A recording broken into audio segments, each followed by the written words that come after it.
누가복음 15장 3절에서 7절의 말씀을 찾겠습니다.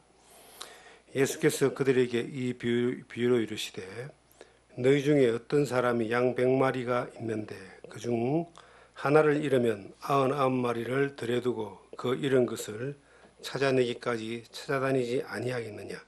또 찾아낸적 즐거워 어깨에 메고 집에 와서 거북과 이웃을 불러 모으고 말하되 나와 함께 즐기자. 나의 잃은 양을 찾아내었노라 하리라. 내가 너에게 이르노니 이와 같이 죄인 한 사람이 회개하면 하늘에서는 회개할 것이 없는 의인 99으로 말미암아 기뻐하는 것보다 더하리라. 아멘. 양을 찾는 목자의 마음이라는 제목으로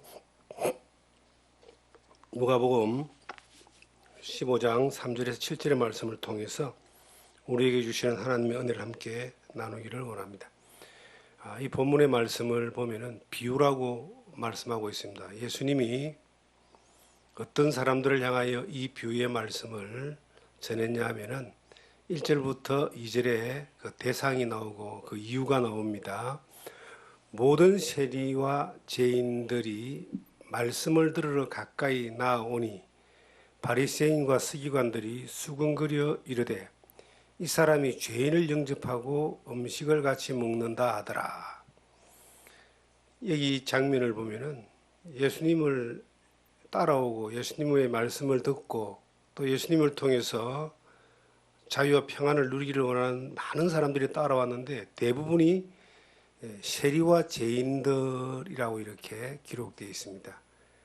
세리라고 하면은 그 당시에 유대인들이 가장 싫어하는 대상들, 로마의 이제 관리들인데 유대인들로서 로마에 붙어서 동족의 그 고혈을 짜가지고 자기 이득도 챙기고 일부는 또 로마에 바치는 유대인들이 가장 싫어했던 악한 존재들의 대명사가 셀입니다. 그리고 당시에 수많은 죄인들, 여기는 뭐 여러 부류의 종류들이 있었겠죠. 그들이 예수님에게 가까이 와서 말씀을 들으려고 하는데 거기에 바리새인과 서기관들이 그걸 쳐다보면서 막 수군거립니다. 이 사람이 죄인을 영접하고 음식을 같이 먹는다.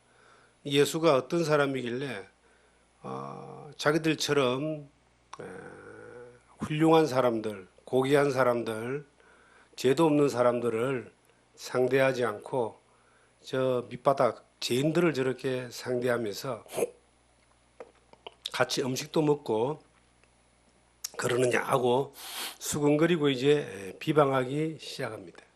그때 예수님이 비유의 말씀을 말씀하시는 거예요. 이 비유는 예수님을 향하여 비방하는 그 서기관과 바리새인들 그리고 예수님의 말씀을 듣는 세리와 죄인들 모두를 향해서 내가 누구냐 하는 것을 선언하는 겁니다. 내가 무엇 때문에 지금 여기에 있느냐를 그들에게 선포하는 그 한 비유의 말씀을 이 말씀으로 지금 가르치고 있는 겁니다. 이 등장한 인물 가운데 바리새인과 서기관들은 유대인들로서 율법도 잘 지키고 성경도 잘 알고 백성들도 지도하고 사람들에게 또 존경을 받으며 백성들을 지배하는 그러한 사람들이었습니다. 그런데 그들은 죄인과 세리들을 정말 싫어했습니다. 어느 정도 싫어했느냐면은 그들이 회당에 오는 것을 싫어했습니다. 그들이 하나님의 말씀을 듣는 것도 싫어했습니다. 그들은 심판받아야 되고 잘못돼야 되고 죽어야 되고 망해야 되는 사람들로 그렇게 늘 인식합니다. 그들과 함께 음식을 먹는다는 것은 있을 수 없는 일입니다. 그렇게 바리새인과 서기관들은 죄인들과 세리들을 싫어했어요. 그런데 예수님이 그들 가운데 오셔가 그들을 가르치기 시작합니다. 그들에게 복음을 전하고 그들의 문제를 해결하고 그들의 아픔을 고쳐주고 병을 고쳐주는 일들이 일어나서 수많은 사람들이 예수님을 막 쫓아가기 시작합니다. 어떤 때는 5천 명을 먹이셨던 사건도 있잖아요. 그런데 그 유대인들이 바리새인과 서기관들이 볼 때는 그들은 하나님 앞에 나오면 되지 않는 사람들이에요. 하나님 믿는다는 사람들이 죄인을 배척하고 죄인을 싫어하고 죄인을 밀어내고 자기들만 고귀하게 이제 믿고 있는데, 하나님의 아들이라는 예수님이 오셔가지고 자기들을 상대하고 자기들하고 잘 지내는 것이 아니고 자기들이 배척하는 그 죄인과 세리를 가까이 지내고 그들과 음식을 먹으며 그들에게 하나님 말씀을 전하고 그들을 고치니까 이제 화가 나는 겁니다. 그리고 이제 예수님을 배척하기 시작하고 급기야는 로마의 군병에 팔아넘기는 그러한 일들까지 나중에 하게 되고, 예수님을 십자가에 못 박혀 죽이는 데에 일조를 하게 되는 것이 유대인들이었어요. 근데 예수님은 뭐하러 이 세상에 왔느냐? 바리새인들하고 잘 지내기 위해서 온 것이 아니고 예수님이 오신 목적은 죄인을 구원하기 위해서 오셨습니다. 예수님은 승진 받으려 온 것도 아니고 승진 받는 사람들과 잘 지내기 위해서 온 것도 아니고 자기 목숨을 그 대속물로 주기 위해서 왔는데 그 대상이 죄인들입니다. 바리새인들이 볼 때는 자기들이 좀 어렵다고 보지만 예수님이 볼 때는 바리새인들이나 세리나 죄인들이나 서기관이나 다 똑같은 죄인인 거예요. 그런데 어떤 사람들이 예수님과 가까이에 지내면서 그 죄에서 해방되고 구원을 받을 수 있느냐 하면은 자기가 죄인인 걸 아는 사람들이에요. 그 사람들이 이 세리와 죄인들입니다. 그래서 예수님이 말씀하시잖아요. 나는 건강한 사람에게는 의원이 필요 없고 병든 자에게 쓸데 있는 것처럼 내가 의인을 구원하러 온 것이 아니라 죄인을 불러 구원하러 왔다라고 예수님이 그렇게 말씀하십니다. 예수님이 그 바리새인과 서기관들을 향해서, 죄인과 세리들을 향해서 한 가지 비유의 말씀을 하는 거예요. 내가 온 목적이 뭐냐를 비유를 통해서 이야기해 주는 겁니다. 그 말씀이 오늘 본문의 말씀입니다. 3절의 말씀에 보시면 예수께서 그들에게 이 비유로 이르시되, 이 비유라고 말씀했지만 예수님이 누군가를 정확하게 알게 하는 하나의 말씀입니다. 선포입니다. 4절에 너희 중에 어떤 사람이 양 100마리가 있는데 그 중에 하나를 잃으면 99마리를 들여두고 그 잃은 것을 찾아내기까지 찾아다니지 아니하겠느냐. 찾아내기까지 찾아다니지 않냐면 포기하지 않고 끝까지 찾지 않게 되냐. 이렇게 해석하면 이해가 더 쉬울 겁니다. 이스라엘은 이 땅 자체가 우리나라 땅같이 이렇게 좋은 땅이 아니에요. 사시사철이 있고 푸르름이 있고 물이 흘러넘치는 이런 곳이 아닙니다. 사람이 살 수 있는 지역이 일부 지역이고 대부분은 황량한 광야입니다. 그곳에 주로 이제 하는 그 직업이 농부하고 목축업인데 목축업이 훨씬 더 강합니다. 그래서 아브라함도 이삭도 야곱도 다 목축을 했잖아요. 다윗도 목동이었잖아요. 그걸 보면은 이스라엘의 주 산업이 뭔가를 알게 되는데, 근데 초지가 많은 것이 아니에요. 이제 옮겨 다니면서 양을 뜯어먹이는데, 양을 키우는데, 그 양이 100마리가 어떤 사람이 있었는데, 이제 양을 치고 돌아와서 점검을 해보니까 한 마리가 사라진 거예요. 양 한 마리의 가치가 꽤 클 겁니다. 재산의 목록 가운데 클 거예요. 양을 소유하는 것 자체가 이제 부와 자기의 생계에 완전히 직결되어 있는 것이기 때문에 양은 굉장히 귀한 겁니다. 그런데 이 목자에게는 양이 100마리가 있었어요. 그러니까 100마리라고 하는 이것은 굉장히 큰 소유겠죠. 그 중에 한 마리를 잃었어요. 이 목자가 99마리 양을 놔두고 한 마리를 찾기 위해서 찾고 또 찾고 또 찾고 절대 포기하지 않도록 찾았다라고 나오잖아요. 이것은 이제 목자가 양과의 그 관계에 있어서 그냥 소유로만 생각한 것이 아니라 그 관계가 생명을 아끼고 그 긴밀한 관계 가운데 있는 그러한 대상이었던 것 같아요. 찾고 찾았다는 겁니다. 들로도 가고 산으로도 가고 뭐 강으로도 가고 하여튼 있는 대로 다 돌아다녀서 찾았다. 왜냐면 안 찾으면 어떤 일이 벌어지느냐. 양이라는 존재가 순하잖아요. 우리나라도 저 대관령 목장에 가면은 양이 있습니다. 순하게 생겼고 정말 순합니다.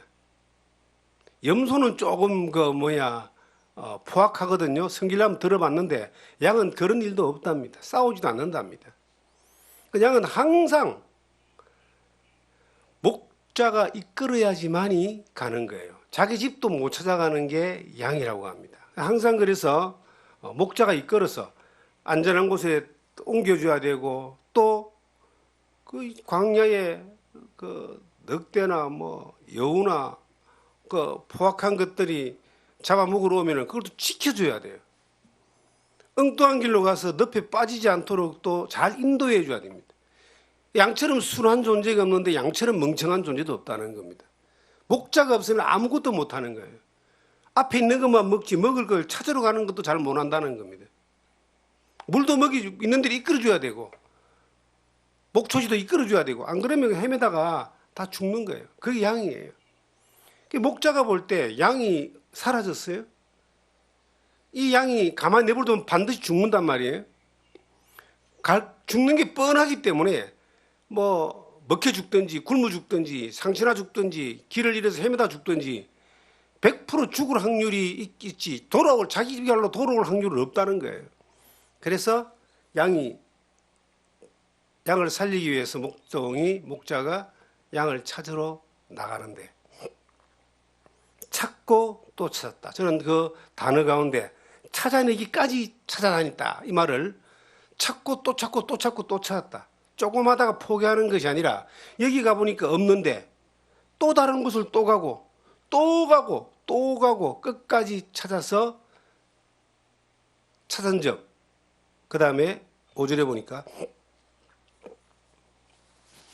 또 찾아낸 적 즐거워 어깨에 메고 집에 와서 그 벗과 이웃을 불러 모으고 말하되 나와 함께 즐기자 나의 잃은 양을 찾아내었노라 하리라.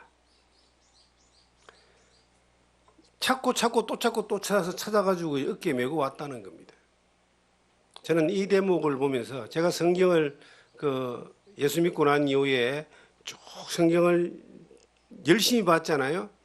열심히 성경을 봤는데 이제 여러 그림들과 오버랩되는 그런 성화와 오버랩되는 장면들이 많이 나오잖아요. 근데 그 중에 하나가 이제 양을 메고 오는 목자의 그림을 본 적이 있어요. 유명한 성화니까.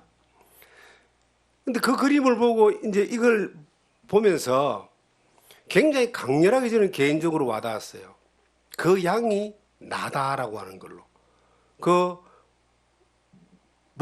양을 메고 오는 목자가 예수님이다라고 하는 거. 그 옛날 어린 시절 예수 믿고 처음으로 그렇게 강렬하게 와닿았던 말씀이거든요. 그리고 시간이 지나는 그 가운데서 이 누가복음 15장에 나오는 이 100마리 양의 비유가 하나님의 마음을 가장 잘 표현해 놓은 말씀이고 이 세상에 오신 예수 그리스도가 이 세상에 오신 목적에 대해서 가장 잘 설명해 놓은 말씀이라는 것이 어느 날 이게 깨달아졌어요. 그리고 예수님의 어깨에 매여 있는 나에게 주어진 이 삶의 목적이 뭔가, 이유가 뭔가에 대해서 강렬하게 이렇게 와닿았던 말씀이 이 말씀이거든요. 우리가 만약에 하나님은 사람을 구원하기 위해서, 죄인을 구원하기 위해서 그 구약의 그 4000년의 역사를 계획하시고 인도하시다가 이끄시다가 그 때가 참 예수님을 이 세상에 보내셔가지고 예수님이 이 땅에 오셔가지고 하신 일이 뭐냐는 겁니다. 목자 일을 하셨거든요. 어떤 목자? 한 마리의 양, 한 사람 잃어버린 양을 찾기 위해서 온 천하를 다니시면서 찾고 또 찾아서 찾은 적 어깨에 메고 돌아와서 잔치를 냈다라고 기록되어 있습니다. 이 세상의 모든 사람들은 길 잃은 양입니다.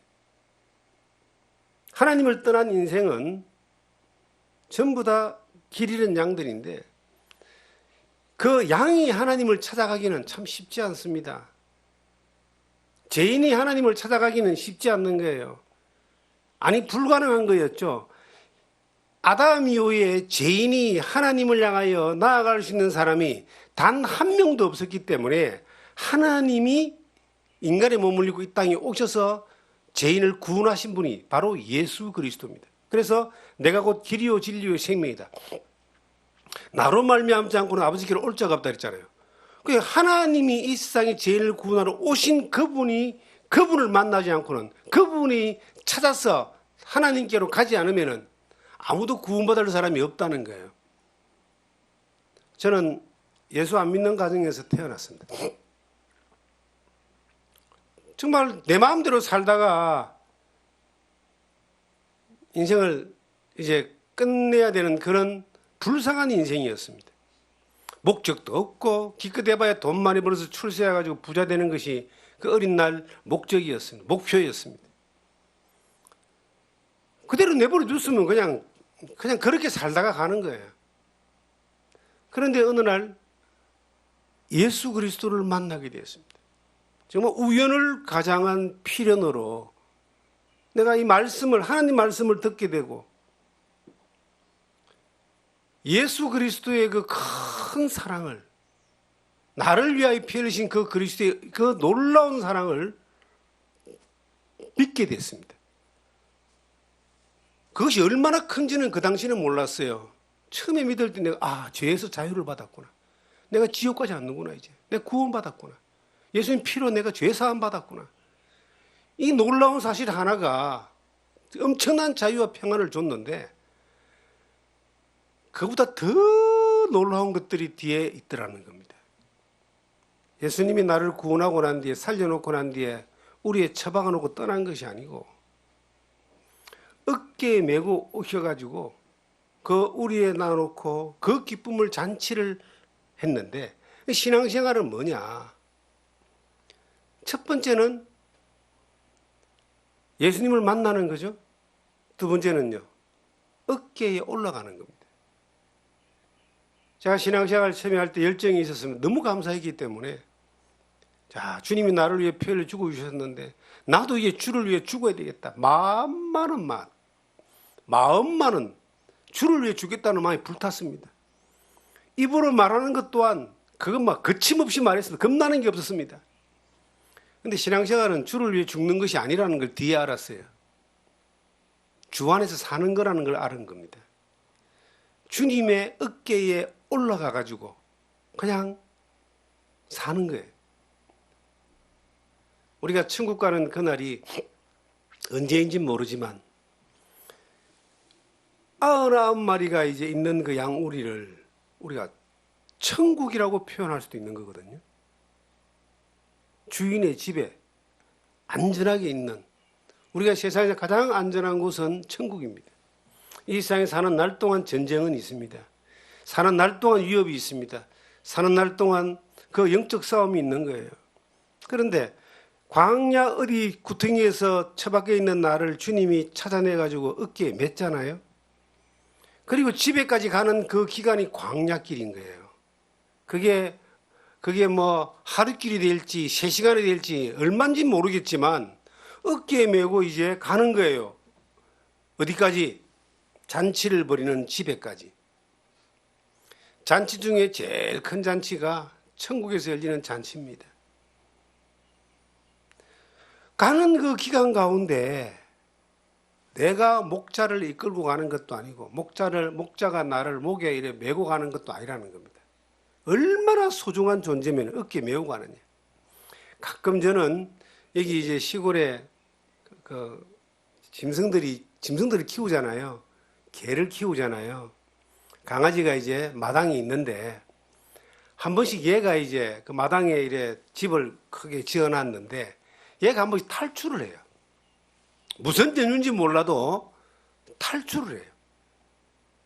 탈출을 하게 되면은 이제 찾으러 나가면 이 넓은데 막 이름을 불러도 오지 않고 가가지고 딱 만나면요 주인 나니까 이제 부르면 와요.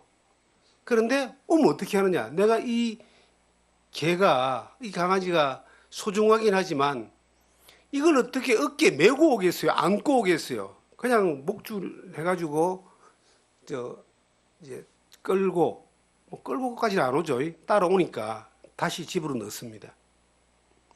근데 만약에 그가 주인하고의 그 관계가 목에 메고 어깨에 메고 올 정도 같으면은 어느 정도의 목자가 그 양에게 애정을 가지고 있을까요? 어느 정도 관계가 긴밀하면 그렇게 되겠습니까? 양인데. 근데 우리 주님이 나라는 개인을, 여러분 각자 개인을 구원하셨을 때 어느 정도의 그 관계의 애정을 가지고 우리를 구원하셨는가를 이 대목에서 생각을 해보는 거예요. 하나님이 세상을 이처럼 사랑하사 독생자를 주셨으니 그러잖아요. 이처럼이란 말은 대신 피 흘려 죽어주기까지 사랑했다. 그만큼 크다. 하나님 이같이 우리를 사랑하시던 적 요한에서 그런 말씀이 나옵니다. 얼마만큼 목숨을 버릴 만큼 사랑했다는 겁니다. 주님이 나 같은 사람을 구원하시기 위해서 대신 피 흘려 죽으셨어요. 그런데 그러고 난 이후에 그냥 목줄 딱 해가지고 따라와 끌고 가는 게 아니더라는 겁니다. 따라올라 말고 하려면 네 마음대로 해라. 이것도 아닌 거예요. 어깨에 딱 메고. 어깨에 맸다는 말은 그만큼 소중하다는 거예요. 그만큼 네 존재의 가치가 나에게 소중하다. 주님이 대신 죽어줄 만큼 우리를 사랑했다. 저는 그 대목을 생각할 때는 늘 이래 기쁨의 감격이 있습니다. 나 같은 게 뭐라고 주님이 대신 피 흘려서 나를 구원해 주시고 그것도 끝나는 것이 아니고 어깨에 메고 이 광야길을 이제 가는 거예요. 언제인지 모르겠지만 하루가 천년 같고 천년이 하루 같던 그 길이잖아요. 주님이 우리를 어깨에 메고 간다고 생각했을 때에 이게 얼마나 감격이 되는 겁니까? 제가 그 젊은 청년의 시절 때에 열정적으로 살다가 좀 어려웠던 적이 있습니다. 너무 열정이 지나쳐가지고 겁도 없이 그냥 복음 전한다고 그렇게 막 살았는데 정말 힘든 순간이 있었던 거예요.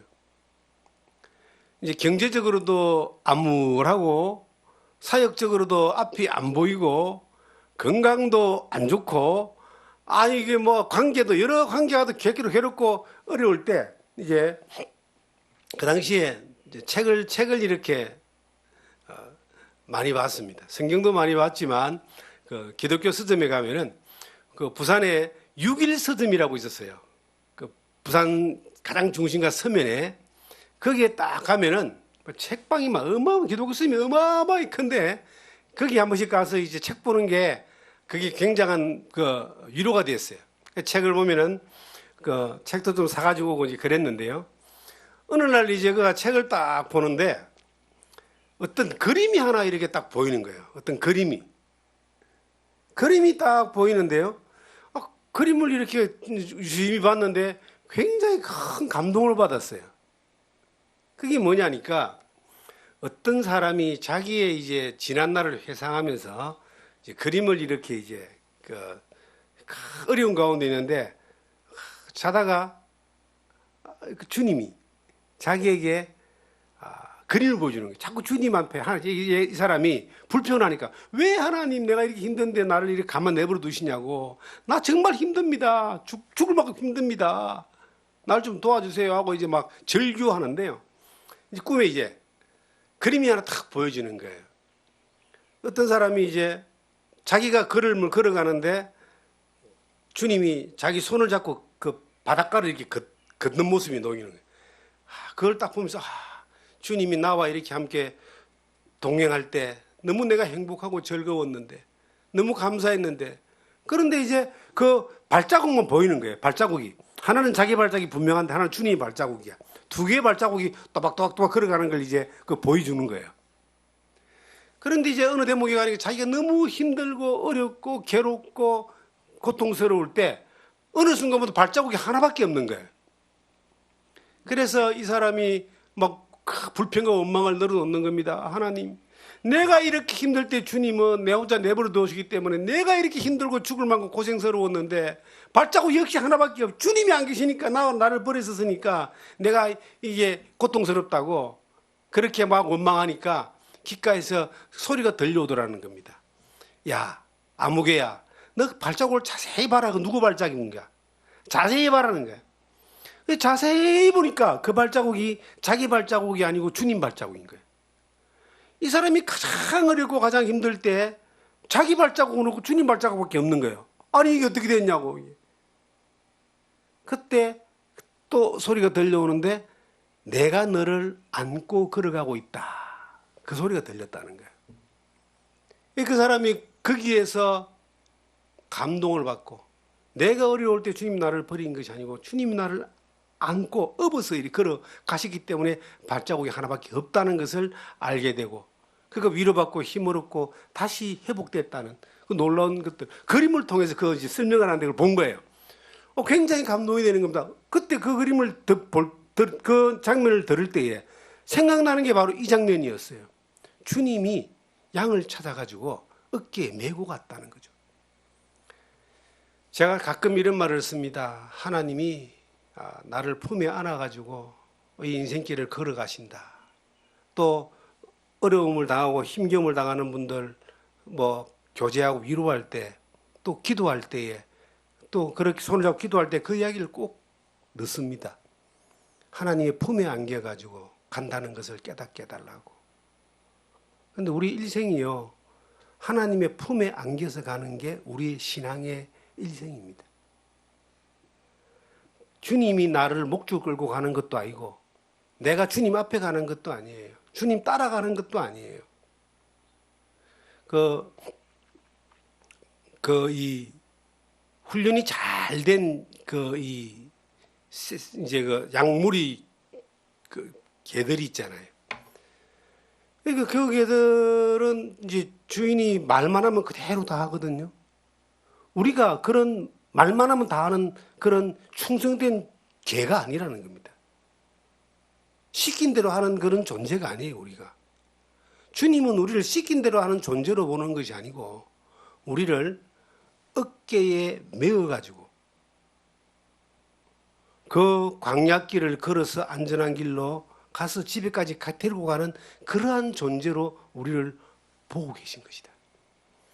그렇게 대우하고 주시는 거예요. 우리가 주님을 위해서 뭔가 하려고 너무 애를 쓰기 때문에 그 약물이 개가 되는 거예요. 우린 약물이 개가 아닙니다. 주님이 생명을 바치기까지 포기하지 않고 찾고 또 찾고 또 찾고 또 찾아가지고 찾아낸 적 어깨에 메고 안전한 그 아버지 자기 집까지 가서 잔치를 하기까지 어깨에 메고 가는 어깨 위에 있는 주님의 어깨 위에 있는 존재라는 사실을 우리는 그만큼 가치 있는 존재라는 사실을 깨닫기를 주님이 원하시는 거예요. 우리가 어느 대목에서 어떤 상황으로 어떤 환경 가운데서 예수님을 만났던 간에 그것은 내가 잘하고 선택을 잘해서 된 것이 아니라 내가 똑똑하고 내가 하나님의 은혜를 받을 만한 존재이기 때문에 된 것이 아니고 주님이 어디서 처박혀 죽을지 모르는 버려진 나를 찾고 찾고 또 찾고 또 찾고 또 찾아가지고 찾아내가지고 어깨에 메고 지금 가고 있는 거예요. 내가 주님의 어깨 위에 있다는 사실을 알게 되면요, 그 지나가는 여정 가운데 맞는 바람도 그 폭풍우도 두려움이 없습니다. 안전할 거예요. 어린아이가 어디에 있을 때 가장 평안함을 누립니까? 엄마의 품속이잖아요. 외부에 전쟁이 터지든지 기근이 오든지 엄마의 품속에만 있으면 안전합니다. 우리의 일생이요, 주님의 품에만 있다는 것을 내가 알게 된다면, 깨닫게 된다면 바깥에 어떤 일이 벌어지든 간에 두려움이 없어요. 안전한 거예요. 평안한 거예요. 주님이 말했죠. 수고하고 무거운 짐진 자들아 다 내게로 오라. 내가 너를 쉬게 하리라. 그 쉼은 예수 믿는 그때만 있는 것이 아니라 언제까지? 주님 앞에 갈 때까지입니다. 아버지 집에 갈 때까지 우리는 그 쉼이 주님 품 안에 있으면 유지가 됩니다. 주님 품 안에 있지 않으면 어떻게 될까요? 아유, 막 힘들어. 내가 뛰쳐나가가지고 내가 막 양도 몰고 주인을 지키게 쓴다고 돌아다니면요. 어느 날 지쳐서 처박혀 뭐 죽든지, 맞아 죽든지 막 그렇게 죽는 거예요. 지잘난 척 하다 죽든지 망하는 어떤 그런 경우들을 많이 보게 됩니다. 주님이 어깨에서 내려와가지고 자기가 뭔가 하려고 막 뛰돌아다니는 사람들 많이 있잖아요. 어떻게 할까요? 힘이 넘쳐가 그렇게 뛰돌아다니는데 주님이 어떻게 할까요? 그러면 안 된다라고 말은 하죠. 그러지 말라고 이야기하죠. 그건 실패의 길이라고 이야기하죠. 근데 못 알아들어요. 내가 할 수 있다고. 자기가 주님의 양을 치는 이제 그 세포 그 강아지가 개가 되는 거예요. 힘을 다해 뭔가 모든 걸 다 하는데 주님하고 별로 관계없는 것들입니다. 그렇게 안 설쳐도 천지를 지으신 하나님이 자기의 뜻을 다 이루어 가십니다. 주님이 제일 싫어하는 게 뭘까를 한번 생각해 봤습니다. 저는 신앙생활 하면서 어느 날 주님 앞에 가게 되는데 주님이 싫어하는 일은 안 하는 게 좋겠다. 그러니까 주님이 기뻐하는 일을 하는 것도 좋지만 주님이 싫어하는 일을 안 하는 것도 중요한 거예요. 사람들 그렇게 말하잖아요. 건강하게 살려면 몸에 좋은 거 하는 것도 좋지만 몸에 안 좋은 거 안 하는 게 더 중요하다. 뭐 그런 이야기 요즘 하잖아요. 우리가 신앙생활 단순하게 생각해 보세요. 하나님이 기뻐하는 것을 하고 싶은 마음, 주께 주님이 영광 받으실 일들을 하는 그 일을 하고 싶은 마음 정말 다 있잖아요. 그만큼 중요한 게 또 하나 있어요. 주님이 싫어하는 걸 안 하는 거예요. 주님이 어떤 걸 싫어하실까요? 저는 뭐 배웠습니다. 주님이 예수를 믿는 사람이 그 주님이 싫어하는 일이 뭐냐면은 주님 없어도 자기가 잘할 수 있다는 것을 싫어합니다. 천지를 지으신 하나님은 우리가 주님 없으면 안 되는 존재라는 걸 알기 때문에 우리를 구원하러 오셨어요. 예수 아니면 구원받을 사람이 아무도 없기 때문에 예수님이 오신 거예요. 그리고 구원받은 사람들은요, 예수님의 등 위에 올라가 있지 않으면 절대 목적지까지 못 간다는 겁니다. 예수님의 어깨 위에 올라가 있지 않으면 안전하게 그 아버지 집까지 가는 데에 그 어려움이 말할 수 없는 거예요. 내 힘으로 갈 수 있습니다. 내가 따라가겠습니다. 나를 따라오세요. 내가 잘할 수 있습니다. 하고 어깨 위에서 내려와가지고 막 가다 보면요, 또 길을 잃어버려요. 주님이 아니면 안 된다라는 것을 천지를 지으신 하나님이, 우리 인생이라는 존재는요, 예수가 아니면 안 된다는 것을 아시기 때문에 예수님이 땅에 오신 거예요. 영원한 천국을 준비하시고 이 땅의 역사를 이끌어 가시며 역사를 딱 정리하실 그 하나님이 우리에게 말하기를, 우리보다 우리를 더 잘 아시는 하나님이 우리에게 말하기를 우리는 예수가 없으면 안 된다는 걸 아는 겁니다. 그래서 예수 그리스도가 아니면 안 된다는 걸 좀 알아라, 제발. 이 누가복음 15장에서는 어깨 위에 메어진 그 양이 어깨에서 언제 내려오느냐? 집에 갔을 때, 천국 갔을 때 내려오는 거예요. 이 땅에 사는 모든 날들이 주님의 어깨 위에서 사는 날이다. 바람이 맞아도, 태풍이 쳐도, 전쟁이 나도. 그래서 이 말씀하고 연결되는 말씀이 시편 23편이잖아요. 내가 사망의 음침한 골짜기를 다닐지라도 해를 두려워하지 않을 것은 주께서 나와 함께 하심이라. 주님이 목자 되셔서 그들을 안전한 길을 인도하는 이것이 우리 각자 개인 한 사람 한 사람을 천지를 지으신 하나님이 예수가 아니면 안 되기 때문에 예수님을 보내셔서 피 흘려서 구원하셨던 것처럼 예수 그리스도가 아니면 안 되기 때문에 주님이 어깨 위에 얹어놓고 가기를 원하시는 거예요. 그런데 우리는 자꾸 기어 내려오는 거예요. 어깨 위에 있는 게 원하지 않고 내가 뭔가 할 수 있습니다. 이제 나도 잘할 수 있습니다. 주님 없어도 잘 될 수 있습니다. 이 세상의 가장 큰 교만은요, 하나님 없이 잘 될 수 있다는 거예요. 바벨탑이 뭡니까? 우리가 우리의 이름을 내자 하나님이 흩어버렸죠. 예수 믿는 사람의 가장 큰 교만은 뭐냐면, 패망의 지름길은 내가 잘할 수 있습니다. 내가 다 할 수 있습니다. 네. 그래서 내가 잘할 수 있고 내가 다 할 수 있는 사람의 결말은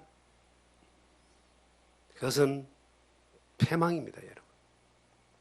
어느 잘 되게도 하겠죠. 그런데 결론은 어느 구덩이에 처박혀서 어떻게 끝날지 뻔한 겁니다. 하나님이 그걸 가장 싫어하는 거예요. 하나님이 가장 좋아하는 건 뭘까요? 저는 주님 없으면 못 살아요. 주님 이끄시는 대로 갈게요. 그 주님 어깨에 딱 올라가 있는 겁니다. 내가 지저분해도 주님이 이뻐하시고 내가 좀 모질라도 주님이 이뻐하시면서 그 친밀한 관계 가운데 피가 통한 관계잖아요. 보혈이 통과된 관계잖아요. 하나님이 그 이름을 생명체에 기록한 관계잖아요. 그 양 한 마리, 내가 그 한 마리다. 그 한 마리로 평생을 살면서 그냥 주님을 위해서 뭔가 하려고 애쓰고 힘쓰고 노력하고, 여러분 더 중요한 게 있습니다. 주님 어깨에 가만히 올라앉아 있는 게 가장 중요해요. 내가 주님을 위해서 했다는 것이 주님하고 아무런 관계가 없는 것들이 어마무지하게 많을 거예요. 자기 힘으로 한 사람들은 그래요. 그런데 아무것도 안 했어요. 그냥 주님 어깨만 가만히 올라타고 앉았어요. 이끈 대로 그냥 주는 대로 하라는 대로 그냥 그렇게 갔어요. 주님이 그걸 기뻐하십니다. 이 세상을 살면서요, 우리가 진정한 잔치는 교회에서 한 사람 새신자 왔다고 박수치고 선물 주고 그 잔치가 그건 아무것도 아니에요, 여러분. 진정한 잔치는 하나님 앞에서 열리는 잔치입니다. 천국 잔치입니다. 우리가 어느 날 그곳에 가요. 그 하나 한 사람 한 사람이 그 잔치의 주체가 돼가지고 한 사람 한 사람을 위해서 잔치가 벌어질 거예요. 주님 앞에 갔을 때 그 이름을 부르면서 예수 아니면 안 되는 삶을 경험한 사람에게 천지를 여신 하나님이 자기 아들을 아끼지 아니하시고 피 흘려 죽어주기까지 사랑하신 그 사랑의 흔적들을 맞이할 때에 얼마나 놀라운 잔치를 하겠어요. 어느 날 우리는 그날 주님 앞에 갈 날이 멀지 않았다고 저는 그렇게 봅니다. 점점점 다가옵니다. 주님 앞에 갔을 때에 우리가 누릴 수 있는 그 모든 영광은 예수님 때문입니다. 그냥 우리가 주님 안에 있은 것 때문입니다. 단 하나도 나의 공로가 없고 단 하나도 내가 한 게 없잖아요. 주님을 믿은 것밖에 없고 주님의 어깨에 올라탄 것밖에 없고 주님을 따른 것밖에 없고 주님을 그냥 감사하고 기뻐하고 찬양한 것밖에 없잖아요. 주님 앞에 갔을 때 그것이 길이 남는 거예요. 우리가 이 세상에 어느 날 이제 지금 세상에 돌아가는 것들을 보면은 언제나 그랬던 것처럼 악은 판을 치고 전쟁의 소문은 끝이 없고, 불안했던 그런 정세들은 끝이 없습니다. 20년이나 30년 전이나 이름만 바뀐 것뿐이지 똑같습니다. 그런데 늘 평안함을 유지하는 이유가 뭐냐? 주님 어깨 위에 올라가 있으면요 불안하지 않습니다. 평안을 너에게 주노니 나의 평안을 너에게 준다. 언제까지? 천국 가는 날까지 주잖아요. 천국에서는 잔치가 벌어지는데 가는 그날까지 어디에 있을 때 그 평안을 누리느냐? 십자가 안에 주님의 어깨 위에. 그렇게 살았으면 살기를 주님이 원하시는 거예요. 우리가 하나님을 너무 가볍게 보면 안 돼요. 천지를 지으신 분이고 살아계신 분이고 전지전능하신 분이고 그 뜻대로 역사를 이루고 가신 그분 앞에 우리가 쪼잔한 몇 개를 내가 뭔가를 위해 주를 위해서 한다라고 하는 이런 것들이 어떤 면에서는 주님을 하나님을 오해하는 겁니다. 그냥 하나님이 하시는 것을 믿고 그 은혜 가운데 기쁨으로 따라가면 됩니다. 어깨 위에 그냥 매여서 가면 되는 거예요. 우리가 지나온 시간 가운데 그 주님이 아니었으면 오늘 우리가 있을 수 없죠. 그럼 오늘도 주님의 그 어깨 위에 올라앉아서 가면요. 앞으로 어떤 일들이 벌어져도 그 평안이 유지되고 더 은혜가 커져갈 겁니다. 그런 은혜를 누리는 여러분과 제가 되기를 주님의 이름으로 부탁드립니다.